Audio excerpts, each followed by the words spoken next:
selanjutnya rukun iman. Rukun iman itu kita sudah mengenal ada 6 rukun iman.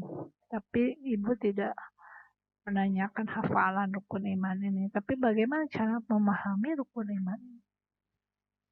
Ya, rukun iman ada yang 6 ini sebetulnya untuk mudah memahaminya adalah kita membuat metode, yaitu pertama iman kepada Allah dulu. Selanjutnya lewat dulu nomor 2-nya, iman kepada kitab. Kemudian seiman kepada kitab, iman kepada Rasul. Kenapa begitu? Karena iman kepada Allah, iman kepada kitab, iman kepada Rasul itu realistis. Artinya bisa dibuktikan, bisa diindra. Iman kepada Allah bisa diindra. Iman kepada Allah yang tadi. Ya, iman kepada Allah itu melalui ciptaannya. Bisa diindra. Ya, yakin bahwa Allah itu ada karena ada yang diciptakannya. Nah, setelah yakin Allah itu ada, maka Allah kemudian membuat aturannya itu melalui wahyunya. Wahyu itu adalah kitab-kitab samawi, kitab Taurat, Injil, Zabur, Al-Quran. Nah, kitab ini Allah kemudian jelaskan melalui Rasul, ya. Nah, ini bisa diindra kan, kita bisa diindra, Rasul juga bisa diindra. Bisa diindra bagaimana? Kita bisa melihat, bisa membaca, bisa melihat. Kalau Nabi Muhammad SAW itu pada makomnya, kalau kita ke Madinah itu kita akan melihat ada makom Nabi gitu ya. Kemudian ada sejarahnya, ada rumahnya Rasul, rumahnya sahabat-sahabat Rasul gitu. Nah, kemudian kita Allah beriman kepada Allah, iman kepada kitab, kemudian iman kepada Rasul, malaikat dan kiamat, surga, neraka, begitu itu sudah harusnya kita imani. Kenapa? Karena informasi tentang malaikat, informasi tentang kiamat, ada surga, ada neraka, ada hisab, ada mizan, itu termasuk kodok-kodar itu kan sudah diinformasikan di dalam Al-Quran. Kalau di Al-Quran sendiri, kalau Al-Quran sendiri kita imani, ya tentu isi yang ada atau informasi yang ada di dalam Al-Quran itu pun seharusnya kita imani. Kita melanjutkan kepada unsur iman yang ketiga, yaitu adanya bukti atau dalil yang kuat. Dalil itu terbagi dua, ada dalil akli, ada dalil nakli. Apa yang maksud dalil akli? Dalil akli adalah suatu pembuktian oleh akal untuk mencapai sebuah kebenaran yang bersifat pasti. Kemudian dalil nakli adalah suatu berita yang bersifat pasti yang memberitakan kepada kita tentang rukun akidah. Contohnya adalah ayat-ayat Al-Quran dan Al-Hadis. Sekali lagi, jadi ada dalil akli itu ada akal, kalau nakli itu adalah Al-Quran dan Al-Hadis. Mari kita petakan dalil akidah itu, apakah rukun iman yang 6 ini masuk ke dalam dalil akli atau nakli untuk pembuktiannya. Itu iman kepada Allah. Yang pertama, mengimani Allah, mengimani eksistensi Allah. Jadi bukan esensi atau zatnya, bukan, tapi eksistensi Allah. Eksistensi Allah ini bisa menggunakan dalil akli atau akal. Keberadaan Allah itu, adanya Allah itu bisa dibuktikan dengan akal. Seperti yang sudah dijelaskan bahwa kita dengan melihat atau mengindra apa yang sudah diciptakan Allah, langit, bumi, serta isinya, ya alam semesta ini, manusia, juga kehidupan ini adalah ada karena ada yang menciptakannya. Nah, secara akli ya, secara akli bahwa Allah itu ada, eksistensi Allah itu ada.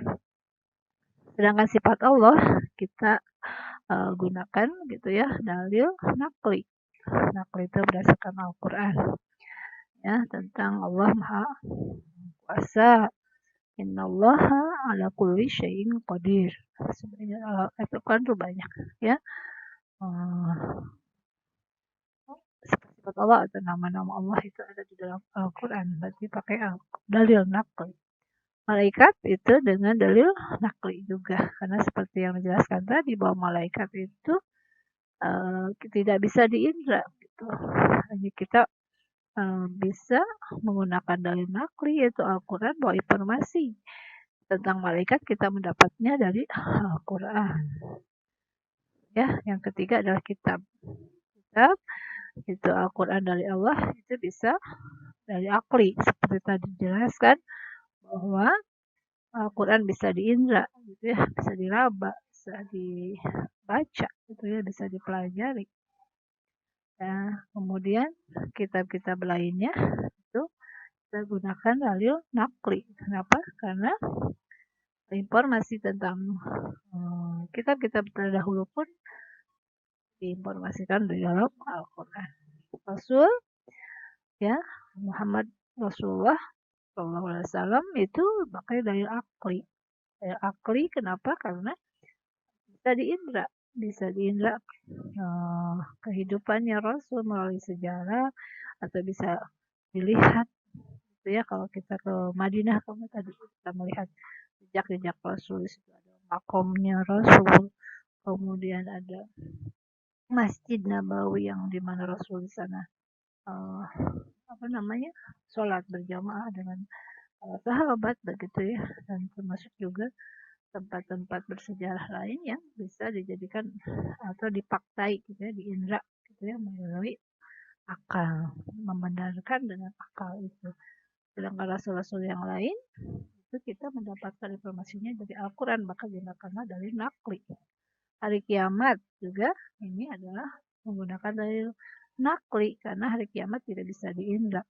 Jadi informasi hari kiamat itu sudah kita dapatkan dari Al-Quran, gitu ya. Kenapa harus? Karena ya, kita yakin karena Al-Quran sendiri sudah kita yakini kebenarannya, gitu ya.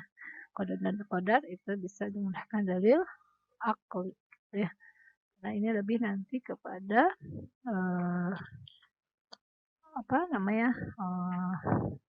keputusan atau takdir, gitu ya, yang realitasnya bisa diindra.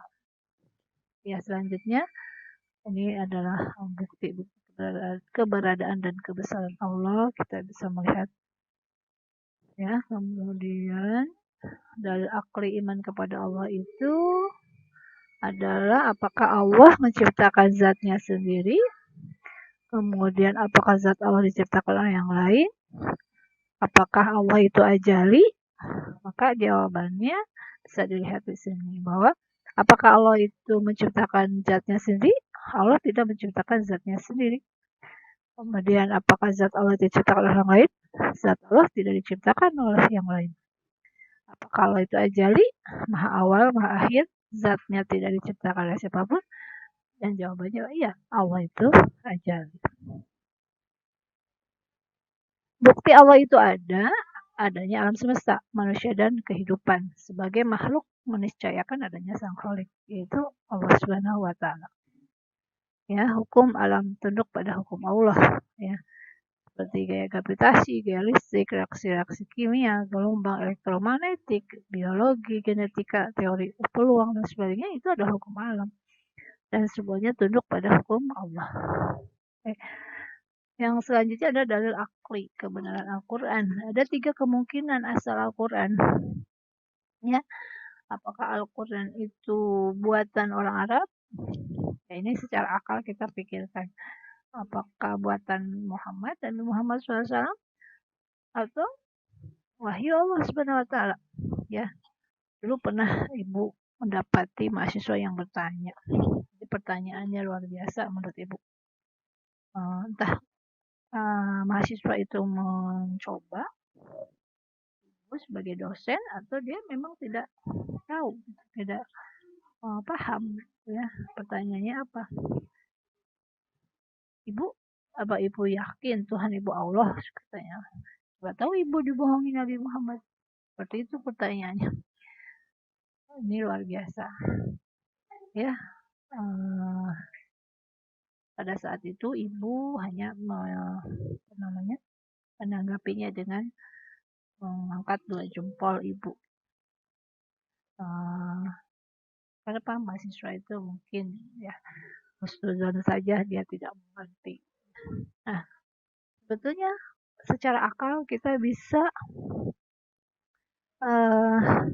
membuktikan gitu bahwa kebenaran Al-Quran itu akan bisa dibuktikan dengan 3 pertanyaan ini. Kemungkinan bisa dijawab, apakah Al-Quran ini adalah buatan orang Arab? Coba dipikirkan, apakah buatan Nabi Muhammad atau wahyu Allah? Kita jawab bahwa kemungkinan dari orang Arab itu tidak benar. Kenapa tidak benar? Sebab Al-Quran telah menantang ya orang Arab itu sendiri untuk membuat yang serupa dengannya. Tapi mereka tidak mampu. Bagaimana yang difirmankan Allah dalam Quran surat Al-Baqarah? Ya, wa in kuntum fi raibim mimma nazzalna 'ala 'abdina fa'tu bi suratin min mislih. Dan ayat-ayat yang lainnya bisa dilihat oleh kalian. Ya, jadi kemungkinan di orang Arab tidak mungkin karena Allah sendiri atau Al-Quran sendiri telah menantang orang Arab untuk membuat, dan ada yang bisa, ternyata tidak ada yang mungkin. Jadi Al-Quran surat Al-Baqarah, ya. Dan jika kamu tetap dalam keraguan tentang Al-Quran yang kami wahyukan kepada hamba kami Muhammad, buatlah 1 surat saja yang semisal Al-Quran itu, dan ajaklah penang-penangmu selain Allah jika kamu orang yang benar. Ini adalah tantangan Al-Quran Allah pada orang Arab sendiri. Kemudian yang kedua, kemungkinan yang kedua adalah dari Nabi Muhammad SAW. Itu juga tidak benar. Mengapa? Secara logis, Nabi Muhammad adalah bagian dari orang Arab. Ya, gaya bahasa Al-Quran tidak sama dengan hadis. Walaupun Nabi berbicara dengan bahasa Arab, tapi bahasanya Arabnya Nabi, atau katakan bahasa hadisnya Nabi, tidak sama dengan Al-Quran gitu ya. Secara logis, kalau kemungkinan Nabi Muhammad yang membuatnya ini tidak mungkin, karena Nabi adalah bagian dari orang Arab. Tadi saya sudah terjawab. Jadi juga tidak benar. Realitas yang ketiga, Al-Quran adalah wahyu Allah Subhanahu wa Ta'ala. Jadi kemungkinan yang ketiga inilah yang menjadi bukti bahwa Al-Quran itu bukan buatan orang Arab, bukan juga buatan Nabi Muhammad SAW. Tapi Al-Quran adalah wahyu Allah Subhanahu wa Ta'ala, sebagaimana firman Allah dalam Quran surat 53 dan ayat 3 dan 4. A'udzubillahi minasyaitonir rajim. Wa ma yantiqu 'anil hawa in huwa illa wahyu yuha. Dan tiadalah yang diucapkan itu Al-Quran menurut kemauan hawa nafsunya. Ucapan itu tiada lain hanyalah wahyu yang diwahyukan kepadanya. Lanjutkan bahwa Al-Quran pun adalah bukti kerasulan dan kenabian Muhammad SAW. Sifat-sifat Allah, eksistensi malaikat, kitab, dan rasul terdahulu, serta kiamat dan kehidupan di akhirat dan sebagainya, itu dijelaskan atas dasar berita atau informasi dalam banyak ayat dan hadis mutawatir. Ya. Jadi tadi bahwa hal-hal yang tidak bisa diindra atau tidak bisa dibuktikan melalui akal itu dipergunakan dalil nakli Al-Quran. Ya. Kalian sudah mendengar materi yang tadi disampaikan. Selanjutnya Ibu akan memberikan satu tayangan tentang tauhid, memperkuat materi tentang akidah. Karena sebetulnya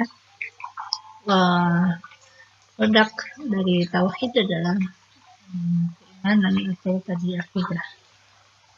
Silahkan simak video ini, dan nanti ada beberapa pertanyaan yang akan disampaikan supaya kalian menjawab di lembar atau format yang sudah disediakan. Demikian, silahkan simak bersama-sama. Tauhid merupakan unsur mendasar dan terpenting bagi perilaku seorang muslim. Tauhid yang lurus akan menjauhkan seorang muslim dari tindak-tindak menyimpang. Tauhid yang kokoh akan menjadi benteng tangguh untuk menghadapi cobaan, godaan, dan ujian. Tauhid merupakan unsur mendasar bagi kontrol dan kendali diri seorang muslim. Sebab seluruh perbuatan kaum muslim harus didasarkan pada keimanannya kepada Allah, atau harus didasarkan pada tauhid. Seorang muslim tidak boleh mengerjakan perbuatan apapun kecuali didasarkan di atas tauhid. Wujud perbuatan yang dilandasi tauhid adalah perbuatan tersebut sejalan dengan aturan-aturan dan hukum-hukum Islam. Seorang muslim ketika menyaksikan bahwa perbuatannya tidak sejalan dengan aturan Allah, ia akan segera meninggalkan dan mencampakkan perbuatan tercela tersebut. Ia akan merasa rendah di sisi manusia dan di sisi Allah ketika tidak berbuat sesuai dengan aturan Allah. Kebanggaan dirinya adalah tatkala ia dekat dengan Allah dan sejalan dengan Islam. Kecintaan dan penghargaan kepada orang lain juga selalu didasarkan oleh aturan Allah. Ia akan membenci dan tidak menaruh hati ataupun condong dengan orang-orang yang bergelimang dengan kemaksiatan, mengganti aturan Allah dengan aturan manusia. Selanjutnya, ia akan tergerak untuk menasihati dan menghilangkan kemaksiatan tersebut. Inilah gambaran tauhid sebagai bagian terpenting dari kontrol dan kendali diri. Sungguh, hanya dengan tauhid yang kuat dan kokoh, seseorang akan mampu mengarungi kehidupan apapun tanpa pernah bergeser dari aturan Allah. Lebih dari itu, tauhid yang benar dan murni merupakan faktor utama untuk menyelamatkan manusia dari siksa Allah. Tauhid merupakan jaminan terakhir apakah kita masih layak masuk surganya Allah atau tidak. Semua ini menunjukkan bahwa tauhid merupakan dasar bagi kontrol dan kendali diri seorang muslim.